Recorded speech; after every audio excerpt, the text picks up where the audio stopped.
Morning, everyone, and welcome to the Windward Buddhist Temple's virtual Dharma service. Actually, virtual Dharma and Remembrance service today. Today we will be remembering those loved ones who have passed away during the month of July and August. I will ring the Daiking, the large bell, after each name is read. After the last name is read, I will go there immediately to chanting of the Sanbutsuge, which is found on page 47 of the Red Service book.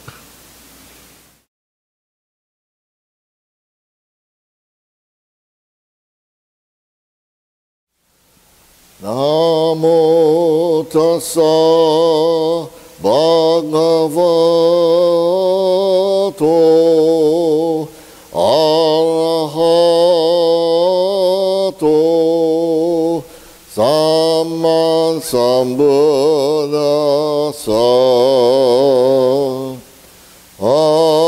Homage to him, the exalted one, the enlightened one, the supremely awakened one. Buddham Saranam Gacchami, Dhammam Saranam Gacchami, Sangham Saranam Gacchami. I go to the Buddha for guidance. I go to the Dharma for guidance. I go to the Sangha for guidance. Namo Amida Butsu, Namanda, Namanda, Namanda.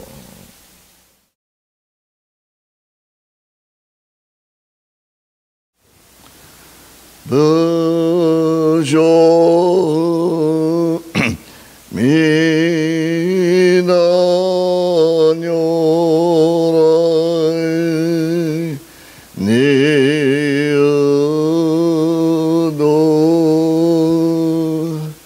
Yo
gathered in the presence of the Tathagata Amida, the embodiment of wisdom and compassion on the observance of those loved ones, family members and friends of the Windward Buddhist Temple who have passed away in the month of July or August. Those with karmic ties to the name deceased are gathered in quiet reflection, having heard the divine truth, and honor those loved ones who now live in one with the compassionate one, Amida Buddha, in peace and tranquility. Namo Amida Butsu.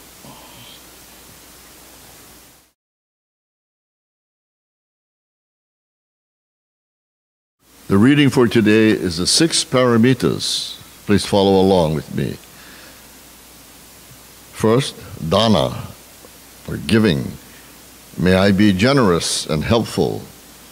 Second, sila, or guidance. May I be guided by the Buddhist precepts. Third, shanti, or tolerance. May I regard the mistakes of others with sympathy. Next, virya, or perseverance. May I do my best in all things. The fifth, dhyana, or meditation. May I reflect deeply on my life through the Buddha's teachings. And lastly, number 6, prajna, or insight. May I understand the meaning of Namo Amida Butsu. Namanda Butsu.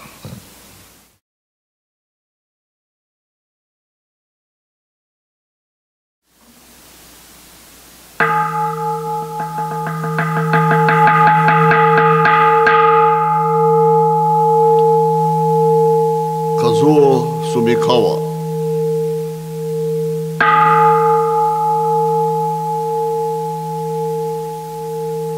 Wataru Tashiro.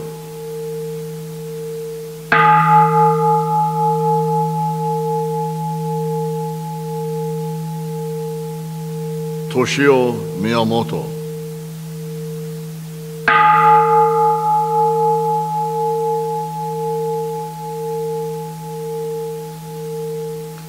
Tamotsu Michihara.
Good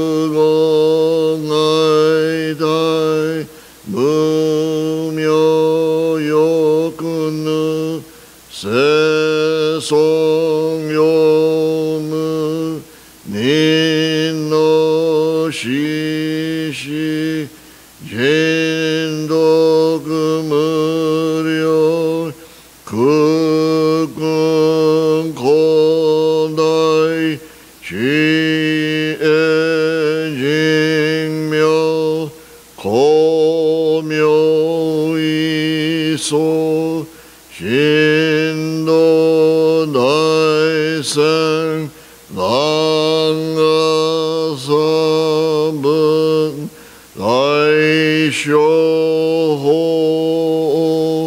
kano shoji mibugenats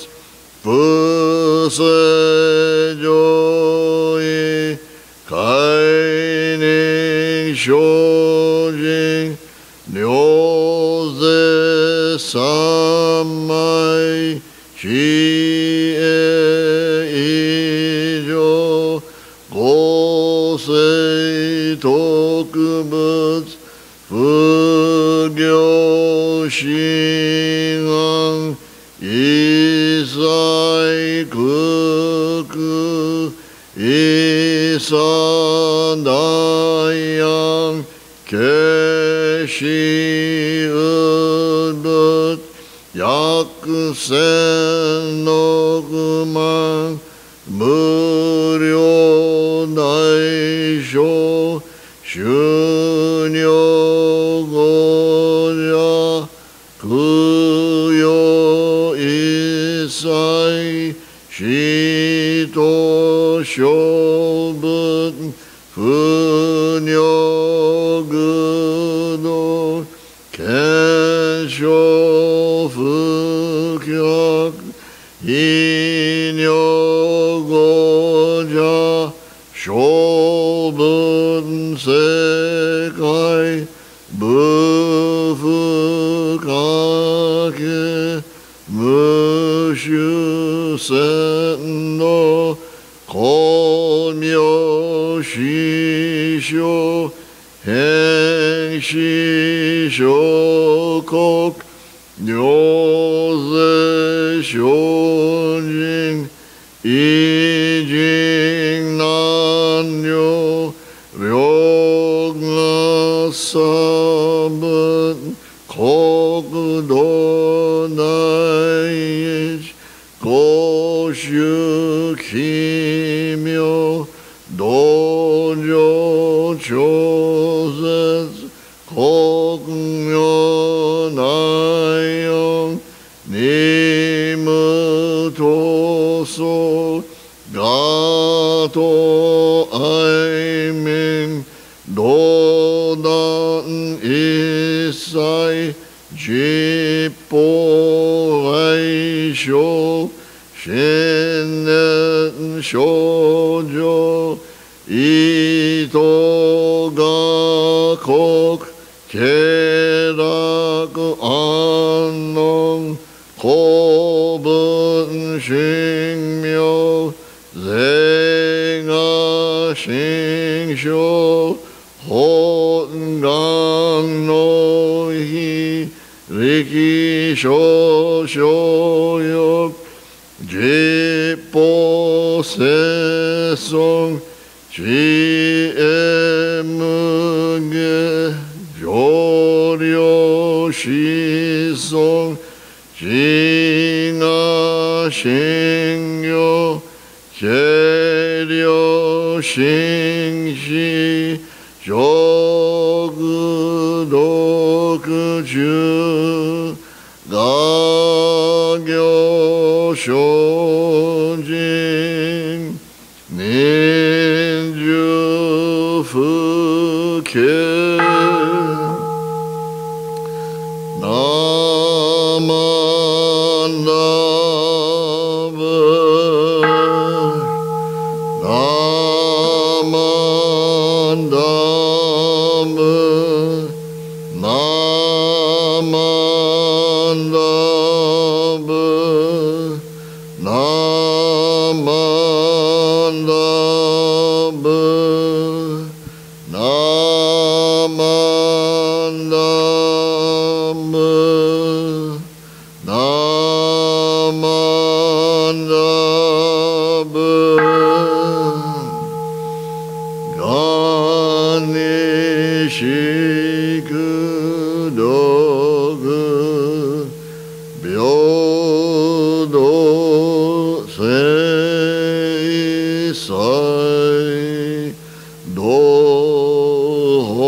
Namanda, Namanda, Namanda, Namanda, Namanda, Namanda, Namanda.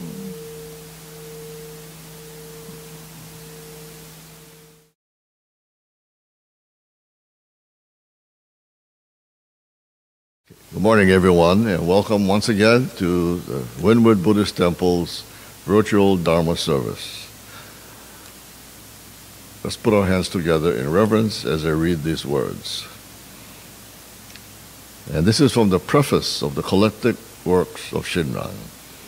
I reflect within myself. The universal vow, difficult to fathom, is indeed a great vessel, bearing us across the ocean difficult to cross. The unhindered light is the sun of wisdom, dispersing the darkness of our ignorance. Namo Amida Butsu. So one thing that I find that is so beautiful in Buddhism, about Buddhism, is that why I find it so appealing, and I shared this with another Sangha also, is that it is okay to learn about what people in other religions say, how they think, and what their belief systems might be, and see if we can apply some of their principles to ours. Many times we find great similarities, and the differences may be in our approach or in their approach, and the differences in words and their meanings. Many interesting articles appear in the newspapers and magazines every so often, and I try to relate them to our teachings in Jodo Shinsho. One such article appeared in the Honolulu Advertiser one Saturday in the faith section that I would like to share with you. And it was entitled, Our Egos Hinder Spiritual Quest. And it was written by an Alice Inoue, an ordained minister and a life guide. She says that the reason why it is so hard for most of us to come from a space of love and spirituality, even though we know that it is what is needed most in our interactions with others, is a small word that plays a big role in our lives, and that word is ego. That it is a part of each of us, and is a powerful voice within that wants to stand out, be special, and be important at all costs. She says that our ego has no other goal than to fulfill its own agenda, and it doesn't care about love, spirituality, compassion, trust, or forgiveness. While spirituality is about unity and oneness, the ego prides itself on separation and on control. The desire to win, to be right, to judge and to gossip, and to complain are the ways in which the ego thrives and basks in the light of its own superiority. I am right, and they are wrong. She goes on to say that you have the power in each moment to choose to either empower the ego or to empower the spirit of love.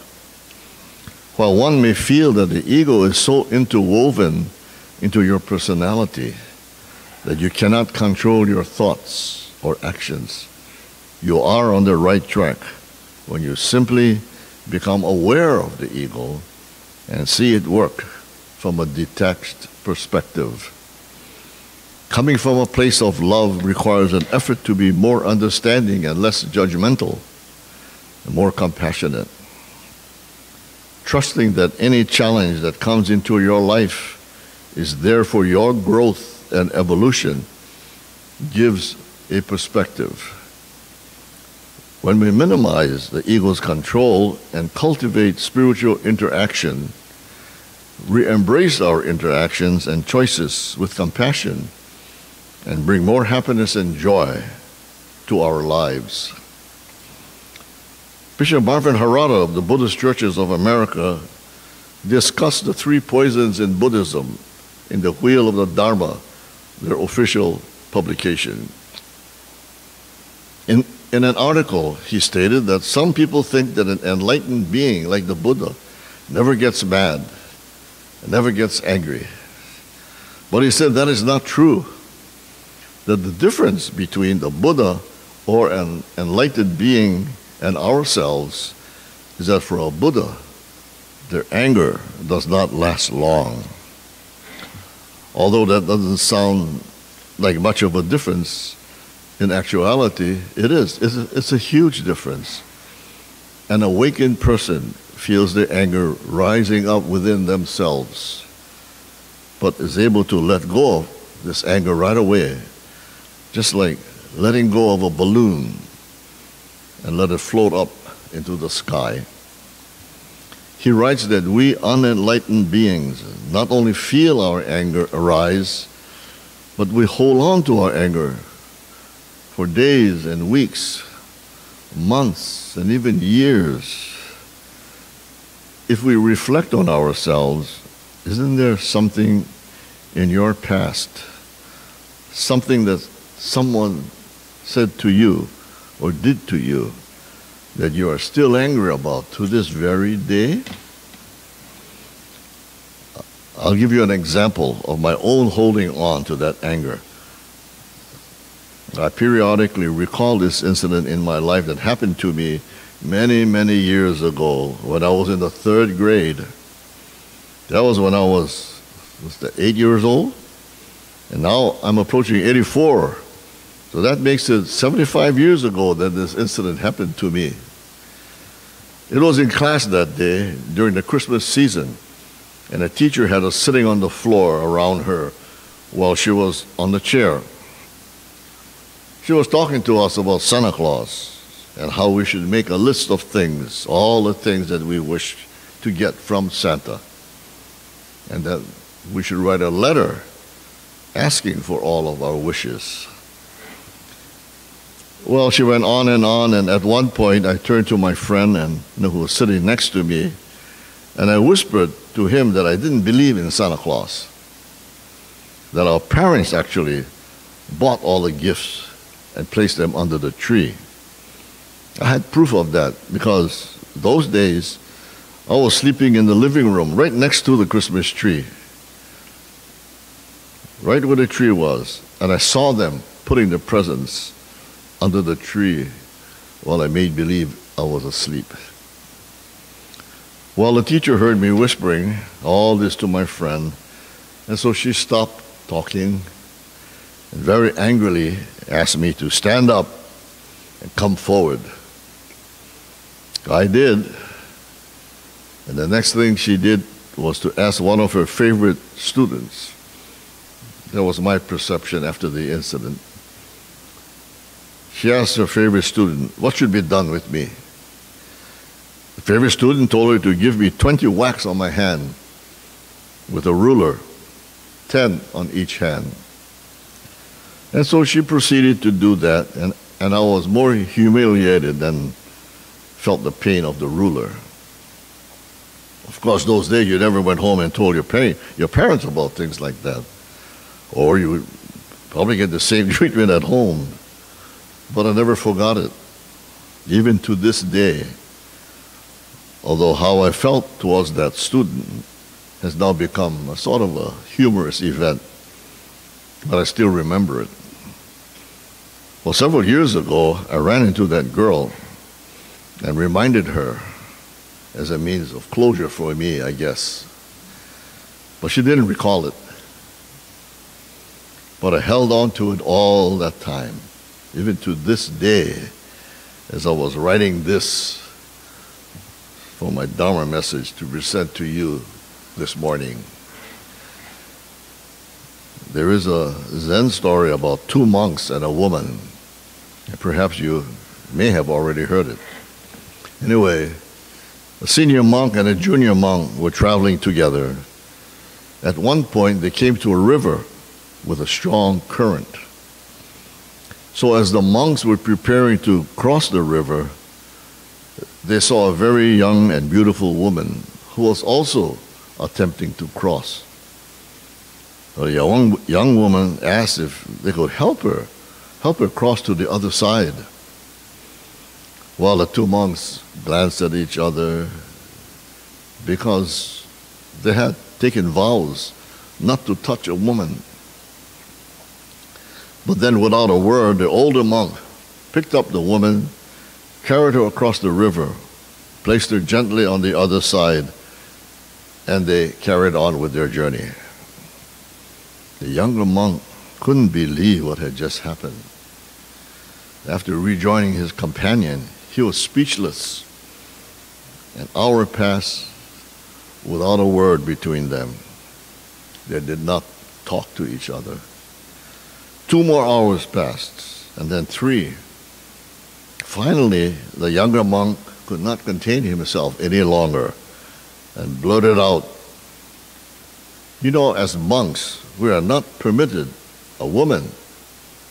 How could you carry that woman on your shoulders?" The older monk looked at him and replied, "Brother, I sat her down on the other side of the river. Why are you still carrying her?"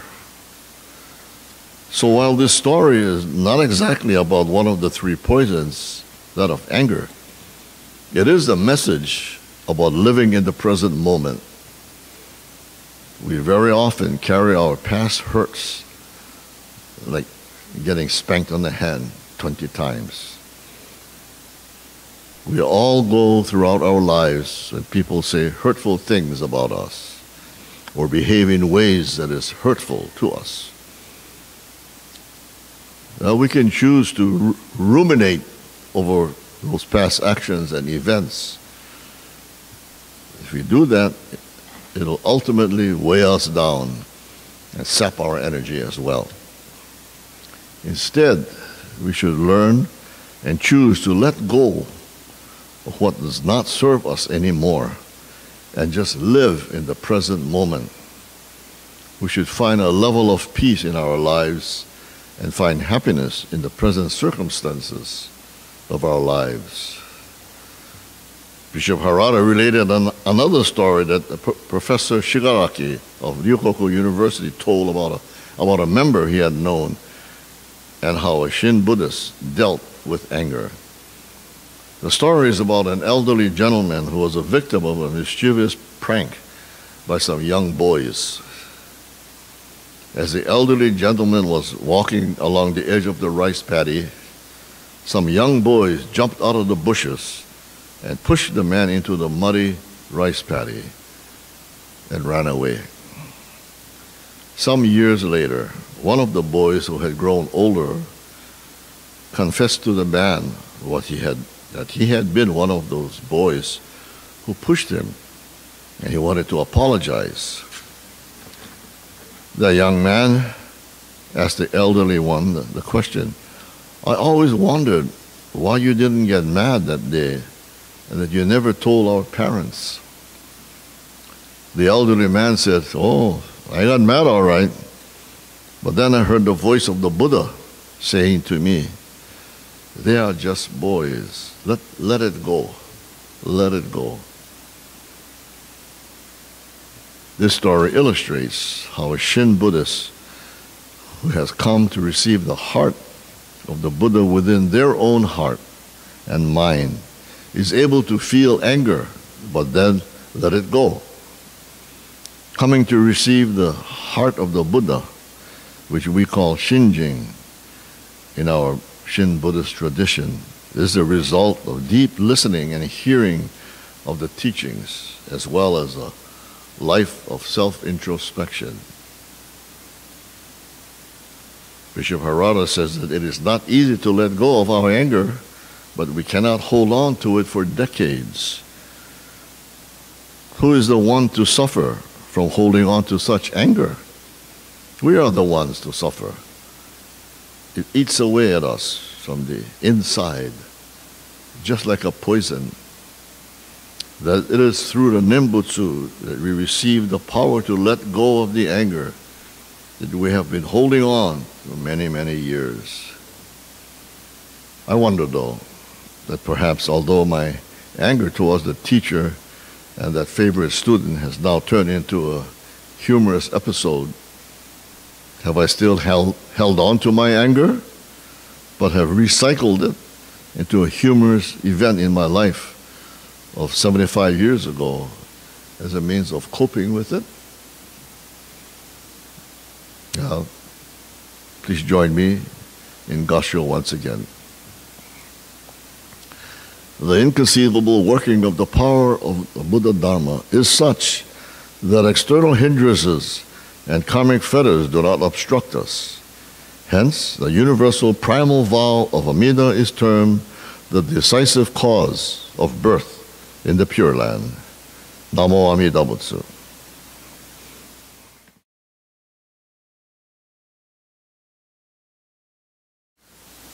We will conclude today's remembrance service with the Gatha, each day anew, and this is followed by the Nembutsu.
Namo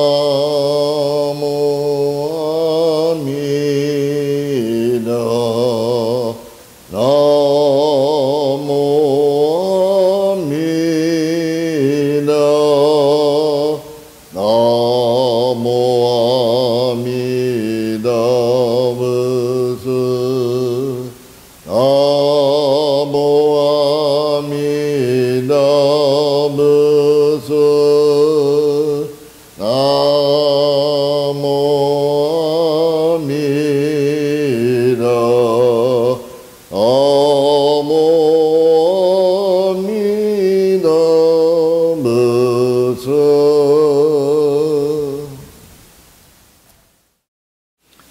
the standpoint of endowed trust, one should listen to the teachings as if for the first time, even though it has been heard before. People want to hear new and interesting things all the time, but no matter how often one listens to the teaching, one should hear it as if it were a rare and first occasion. Namo Amida Butsu.